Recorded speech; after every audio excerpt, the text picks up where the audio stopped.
сіз сондай Сирияға кету үшін жаңағыдай Абу Ханиф сізге не айтты деген ғой, қандай білім берді сізге жаңағыдай? Да, призыв на пути Аллаха, да, на земли Шама, благословенные земли, и как бы он доводил до мусульман, что есть прямые тексты, он приводил доказательства из Корана, из Сунны, он отталкивался не от, ну как бы он не брал от себя, отталкивался от ислама, да, он призывал, что брал аяты из Корана, что нужно переселяться на пути Аллаха, где, как бы, да, ну, я вам поверхностно скажу, что как бы, где практикуется ислам.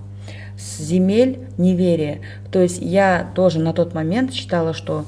земли, где я проживаю, то есть моя родина,